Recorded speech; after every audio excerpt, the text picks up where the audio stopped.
And let's do a little meditation first about these questions. So just come on into the island of your body, into this moment. Take a breath. Just gather all your energies back into you, into now. Take another breath.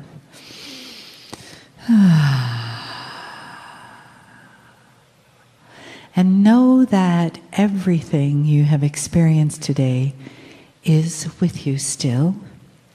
And we're asking to just put that in a soft place so that we can all be present to this last beautiful part of our day together.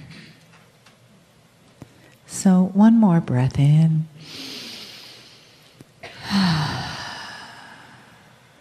And feel the presence of the Kryon entourage in the room as it has been potentiating throughout these past 2 days.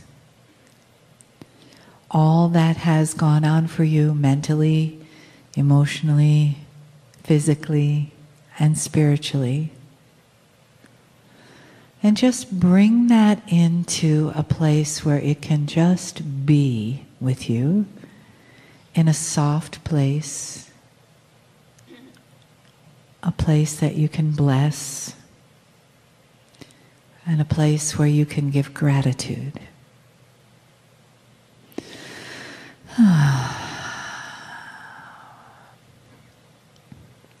And continue to bring your awareness closer and closer into this present moment. And know that whatever questions are asked tonight are the perfect questions. And they will speak to you. So I invite you to allow for the possibility of that perfection. And so it is. The entourage which has been will remain. Greetings, dear ones. I am Kryon of Magnetic Service. And so those we invited in last night are still here. And they've been here all day. And some of you have felt them when you came into the room, and others of you have felt them as you listened to the information given this day. Although the day was about teaching, there are some things that were taught that would create an aha experience in some of you. And that is enhanced by those who we invited into the room. There have been questions already, answering in advance even some that are in the bag, about where does your help come from?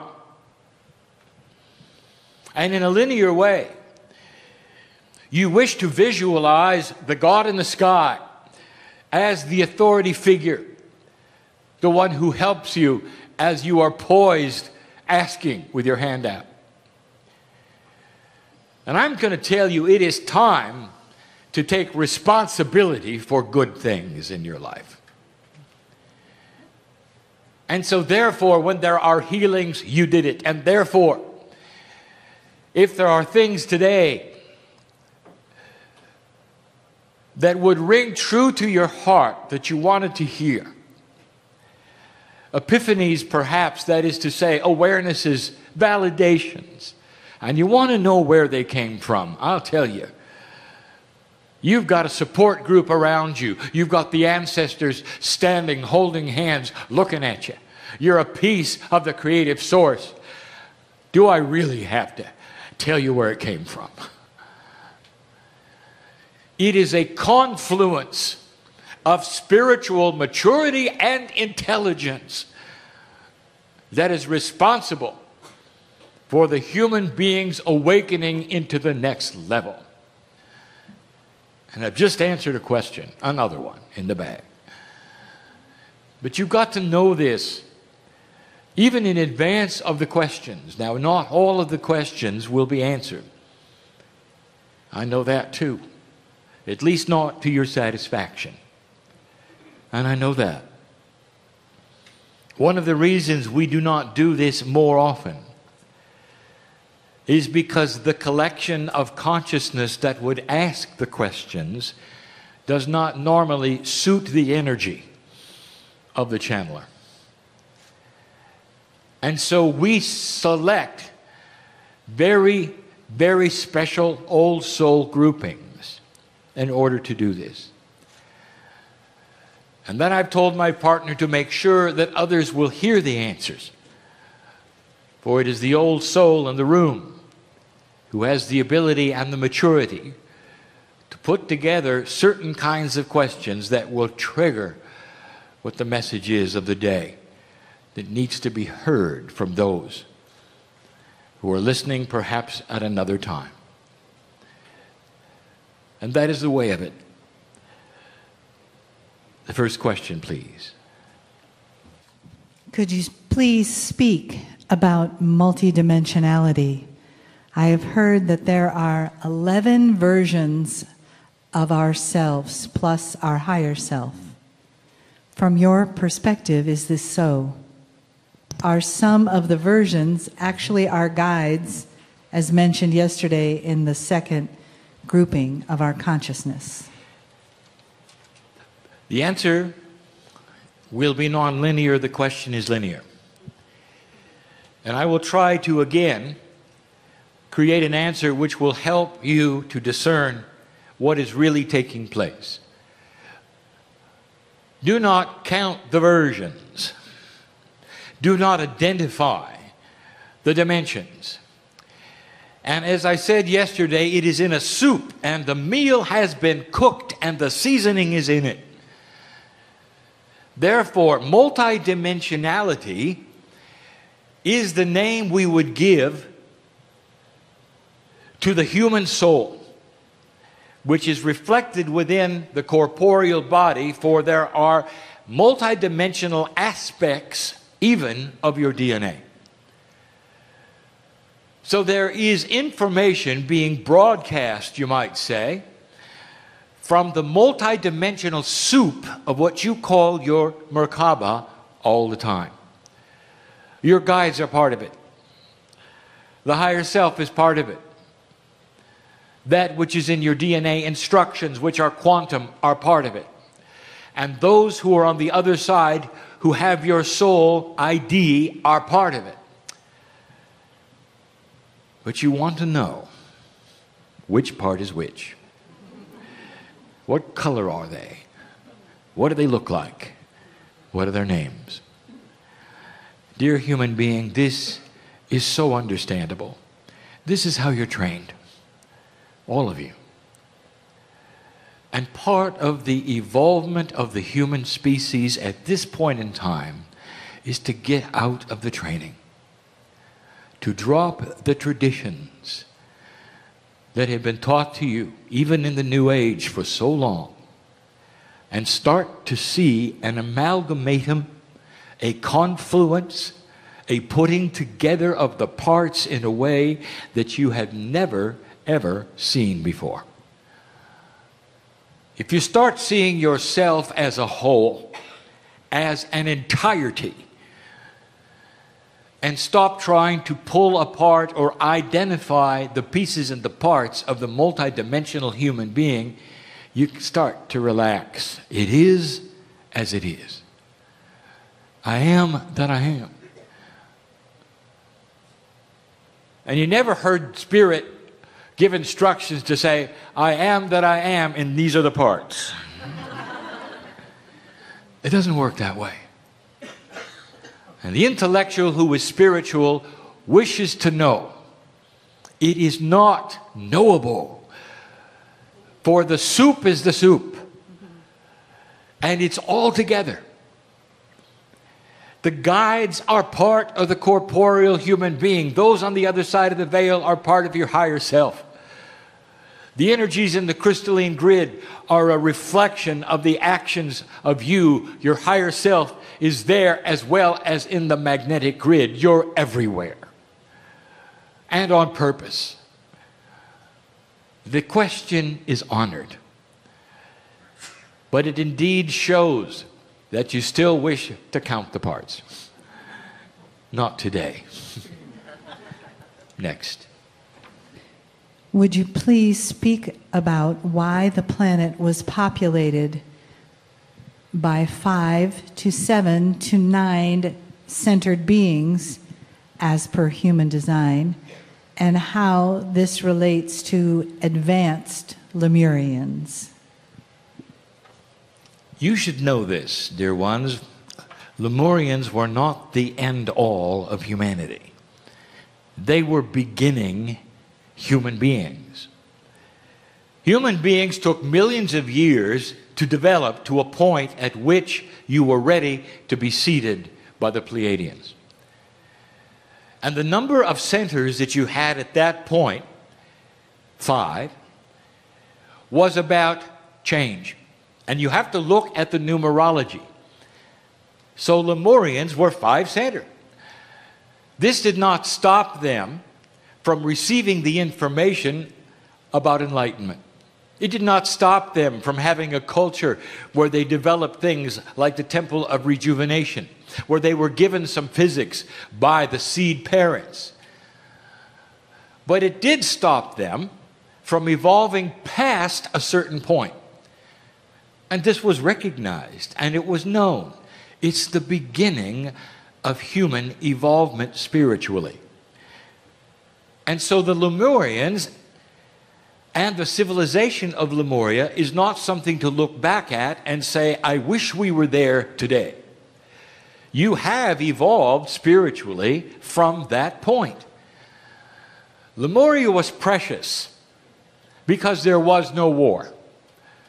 Lemuria was precious because it was the melting pot of the beginning spiritual knowledge of humanity.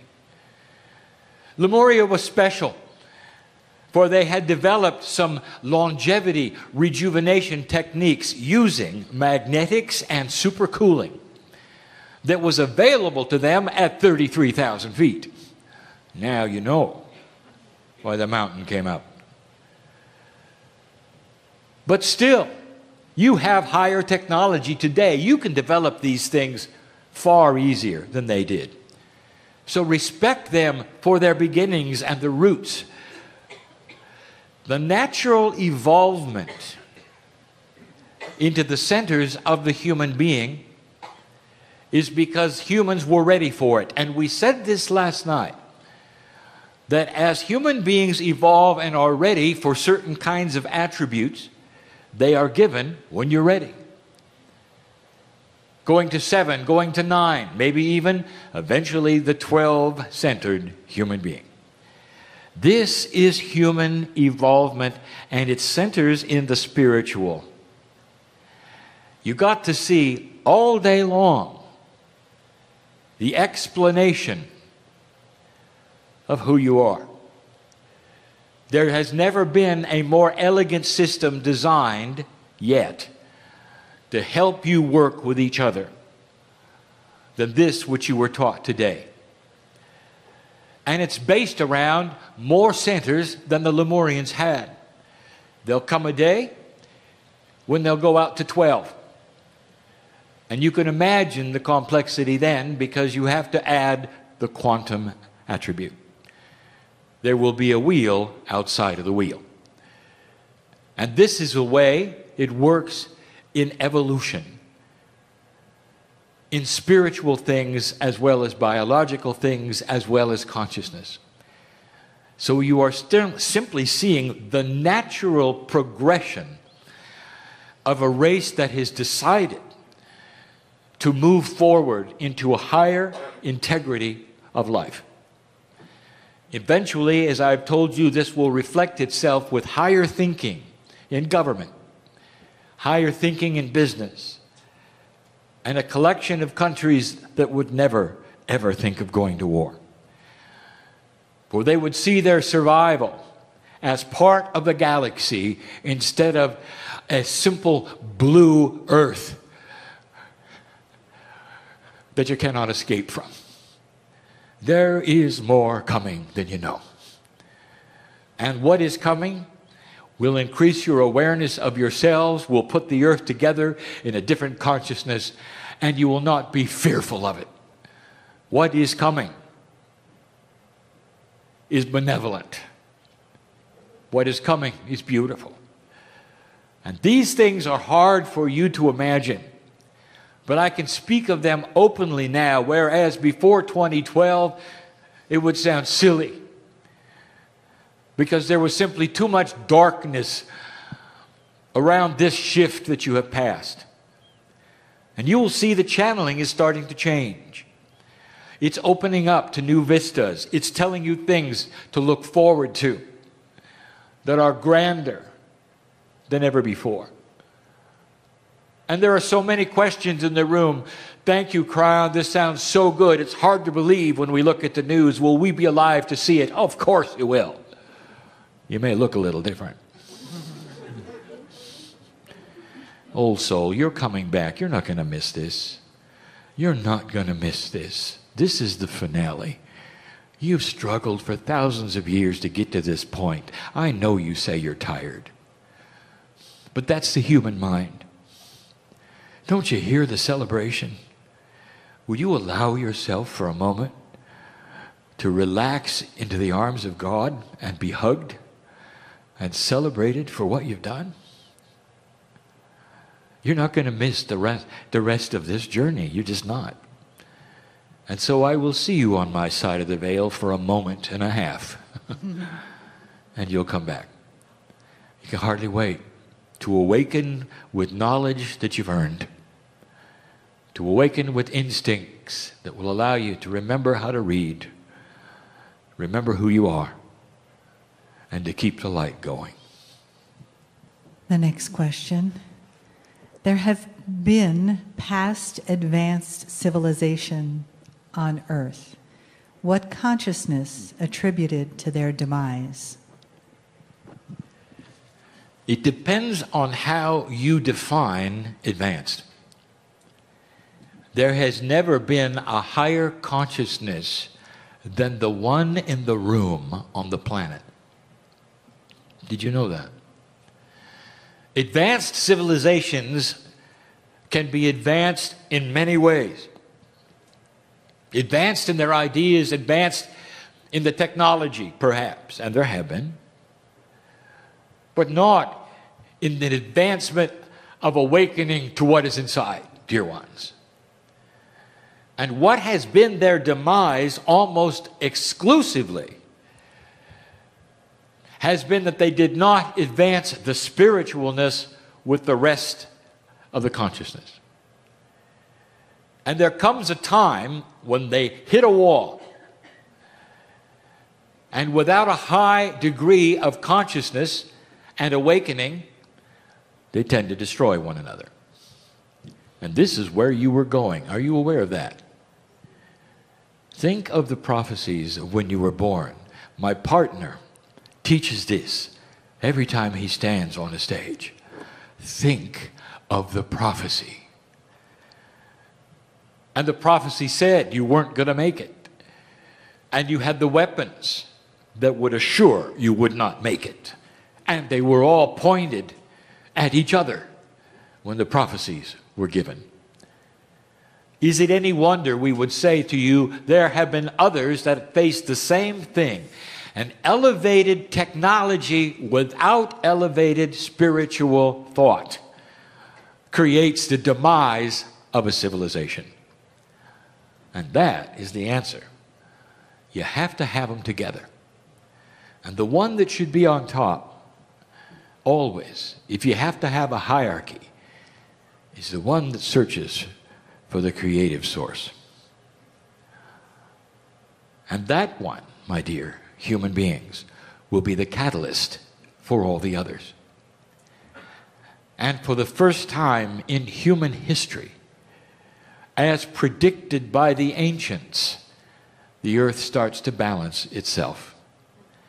And humanity starts to see in its wisdom a way of unifying itself instead of separating itself. And human nature itself will start to shift. Human nature itself. And you will see it in the children first, for they will have ideals that you will wonder where they came from. Integrity. You will wonder where it came from. And it will be the opposite of what you were taught is human nature or what you experienced before when you were a child as human nature. Where a child does not have to be taught that stealing is wrong. It is intuitive. Where a child knows about God because it's intuitive. Where a child knows perhaps, even perhaps, that they've lived before because it's intuitive. This is an elevated consciousness. And with that will come the technology. And with that will come the communication with the galaxy. And with that will come the beginning of an ascended planet. Now, I can't go to the next question before I tell you this comes with a price. And the price is patience. For humanity will not suddenly awaken. There will be times when it seems to go backwards, where you stand there and you're the only one saying, I see the light. And everyone around you is saying, well, you're a fool, because there is no light. And I'll tell you that this is the way an evolving planet has always worked, in waves. 2 steps forward, 1 step back. 2 steps forward, 1 step back. 5 steps forward, a half a step back. And it's a progression that you can see. But in the process of the progression, there is time that must pass. And we've called this before the planting of the seeds. You've got 18 years to simply plant the seeds. I didn't say anything about them growing. This happens through generations. Can you celebrate something quantum with me? Can you go to a time? This is not morbid, dear ones. This is beautiful. Go to a time when you don't have your body. The one that you have right now, the only one you think you have right now, and you're not in it, you're in another one. And you've come back. Don't make up your mind what it looks like, who you are. I'm just saying, go there with me. And you stand there looking at an earth that is so different from this one. And because you are now living longer, you can see actually the evolving spirit of humanity. You can look around and you can see that there is no war. There are still groups that don't agree with each other. That's going to be forever. You understand that, don't you? That's free choice. But no one's killing each other for it. And you look around and you see groups of belief systems that are all unique. And they have grown out of the belief systems that you have today, except something has happened.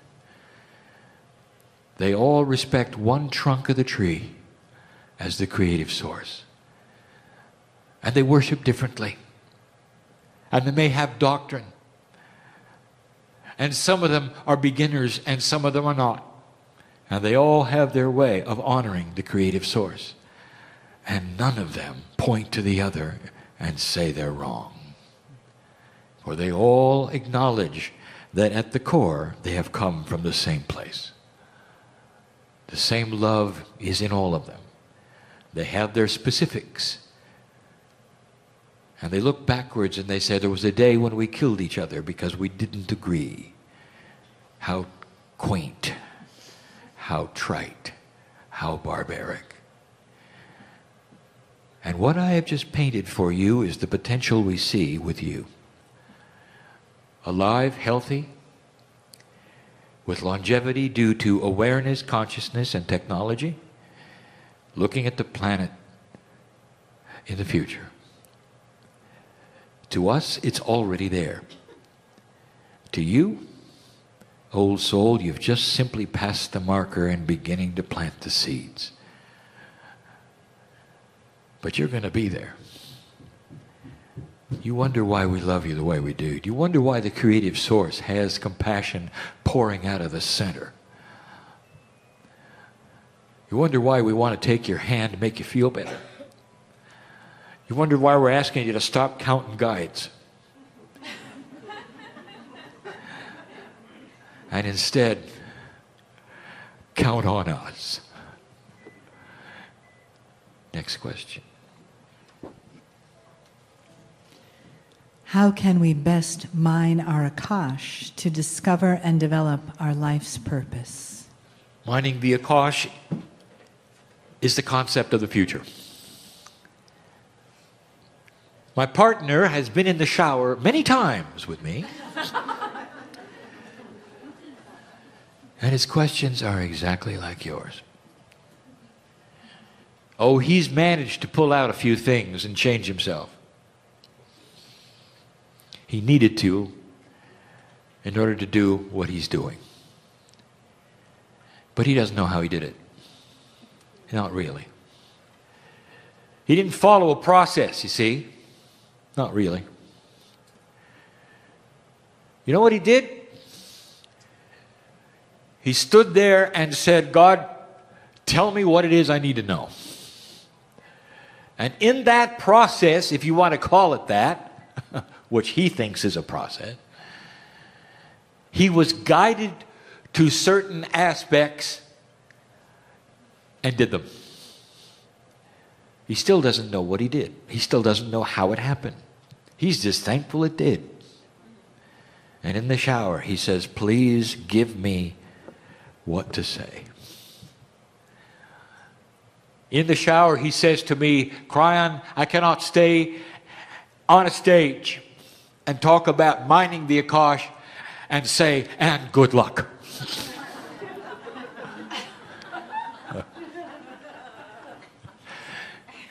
It's coming. So for now, let me say this, and this is very honest between us, dear human being. You are on the cusp of something so advanced. When you're talking about using the human consciousness to dig into the Akashic record of who you've been and pull out the attributes that you need for today. And so instead of looking for how, I want you to take the hand that is outstretched to you from your higher self and say, guide me through this step by step for me. What do I do next? And then trust intuitive thought. For there will come instructions. For my partner, it was about his diet, which then became his paradigm of metabolism. His intuition said, stop eating this and that and that. And he did. And from that, it became, now, do you want it anymore? And the answer was no. And his body said, congratulations, we are now somebody else. You earned it. But you had to start in 3D and in a linear way in order to get to the place where it became a reality instead of a diet. In the case of the other things that he has accomplished, he has done it through steps that were given to him through his intuition, one at a time. Because he simply said, tell me what it is I need to know. That's the very best question you can ask of your innate. And by the way, that's who to ask. Ask yourself. Your innate is the intelligent, multidimensional part of your body that knows all about the corporeal confluence of energy between 3D and multi-D. It's smart. It knows more than your human consciousness knows. And it is the one who will then give you the intuition to accomplish the things that you wish to do regarding mining the Akash. So I just gave you some information that even my partner didn't get. He thinks it was coming from us. It isn't. You earned it. You're carrying it around with you. So get on with it. You can do it for yourself, with yourself, if you can cross the bridge to the innate body. And the way my partner did it, and the way we have given in parable after parable, is to sit and say, dear God, dear body, dear innate, because you're all together, tell me what it is I need to know. That's the fast track, and yet it's the one that is the least popular. It requires you to do things that you haven't done before. Talk to yourselves. Understand that your innate, that is your intelligent body, is part of your consciousness and part of you, but the one that you cannot necessarily get to automatically. Isn't it interesting that the human being will sit and meditate for hours trying to get in touch with their higher self so they can cross the bridge to the other side of the veil and never once talk to innate? Did you ever think about that? I think it's time you started to understand that this is a full body experience. And that's how you do it. And many humans are not ready for this. And so I tell my partner in the shower, not yet, but soon. When Earth was first seeded with the 5 races of humankind, what was the first language? And was it one language shared by all, or did each of the 5 have their own language? There were a lot more than 5. There was more like 26. And the languages were different because human beings couldn't travel very much. And for the same reasons that language began today, and you know how they began in a central place like you call Europe, that is so small with so many languages, is the same reason. When you take humanity and you isolate them into small groups over hundreds of years, if not thousands, and there are so few of them, they never meet each other, they're going to have separate languages. As far as the first language, after the seeding, well, you'll have to ask a Pleiadian. Where do you think they got it? I want you to remember when the seeding took place. Sentient human beings looking just like you, not cavemen. Probably already had communication, if you think about it. But after the seeding, many things happened. Sociologists and anthropologists will point to it if you ask them. And they will say, don't look back more than 100,000 years to find ones like you, because they recognize something happened. 26 became 5. More than that, you talk about races. The 26 were not races, they were different kinds of human beings. You do understand this, don't you, when you go to the zoo? And you see how many varieties there are of mammal? How many deers are there? How many monkeys are there? You realize that evolution, natural evolution, creates variety for survival. You know that. And now you look around the planet and what do you see? One kind of human being. Only one. Different kinds, different races, within the one. But the variety is gone. Now that is counterintuitive to all evolutionary processes that you've ever studied. And the Pleiadians were responsible. And it took a very long time. Don't take this wrong, but that was the plan. And it was the plan because you see how you treat each other now. Can you imagine how you would treat each other if there were all kinds of human beings? Some with tails, some with not tails, some big ones, some small ones. You would wipe each other out. So there had to be one kind. Now that's beautiful, dear ones. Now there'll be those who will listen to this and roll their eyes and say, well, it's awful what those Pleiadians did. This is what happened to them when they were seated. Did you know that? You have to ask an Arcturian about that. The grandparents of the Pleiadians. I didn't say the parents, for there was one in between them. This is a galactic evolution of planets in ascension. There is a plan, it is beautiful. You are the only planet of free choice at the moment.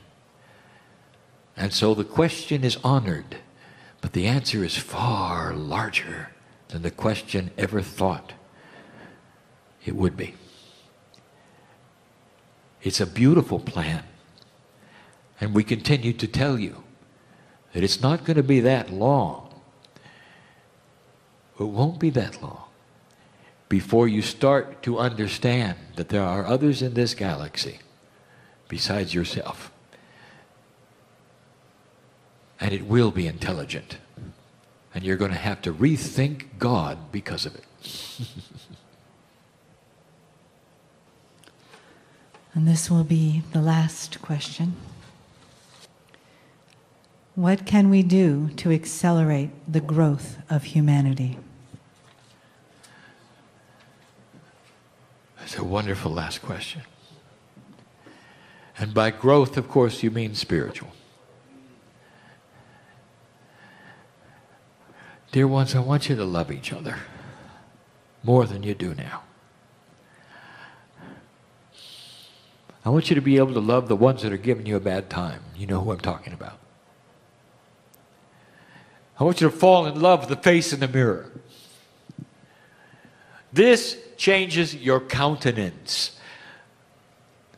It starts to generate what we would call the metaphor of light on the planet. This is the accelerator. The more you can see God in yourself and act accordingly and fall in love with the attributes of the creative source that is always in you and always has been, the more you can balance yourself, the greater the accelerator to the human race. It's not going to take that many to affect it.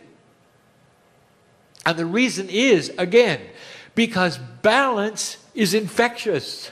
Everyone wants to be balanced. Everyone wants to be around balance.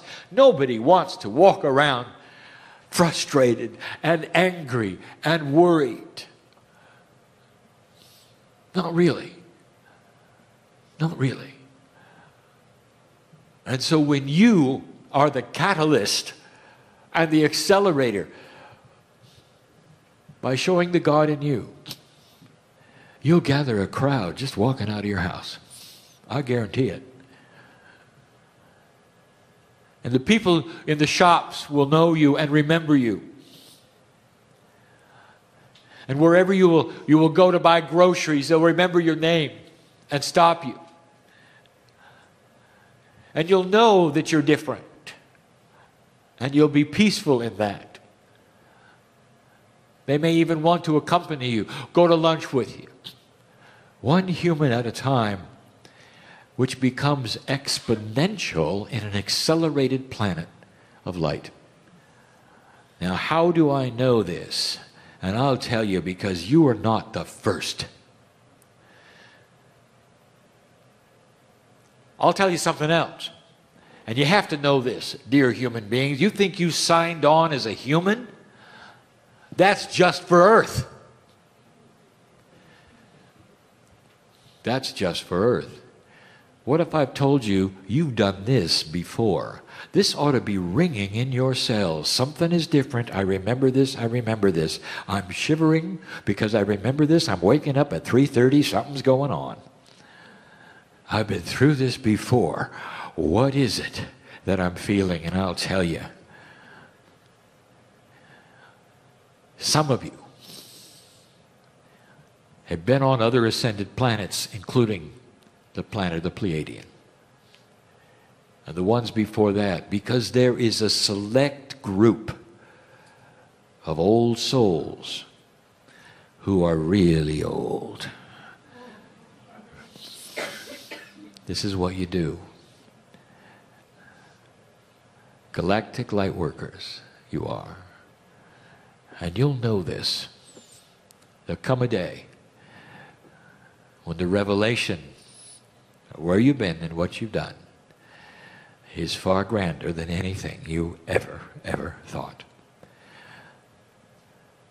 And yet you'll go from this place, get in your car, look in the mirror, and you won't believe any of it.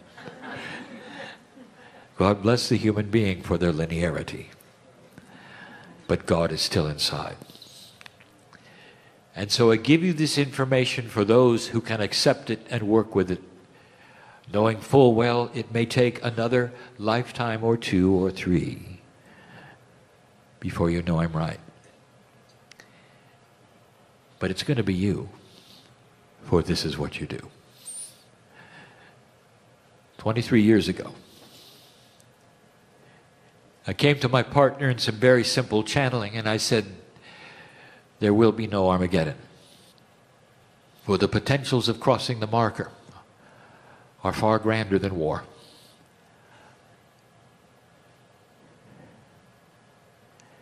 It was the beginning of the precession of the equinoxes. The first of the 2 18-year windows, which would center on December 21st. And there was many awakenings and other channelers that came along at the same time. Check it out. And they carried the same message, for this is not a Kryon message. This is a galactic message. All eyes were on you.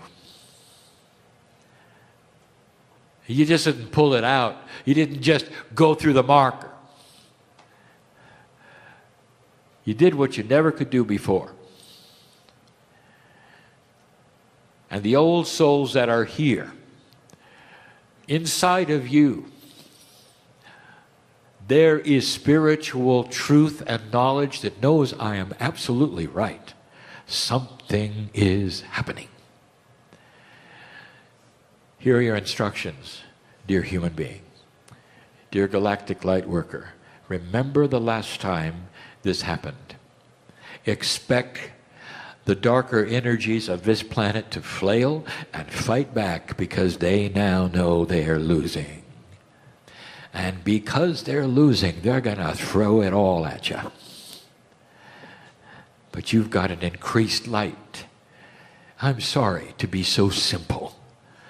I'm sorry if it sounds like a bedtime story, but that's all I've got that is succinct enough so that you'll understand what's coming. You're going to win. We saw it 23 years ago. That hasn't changed.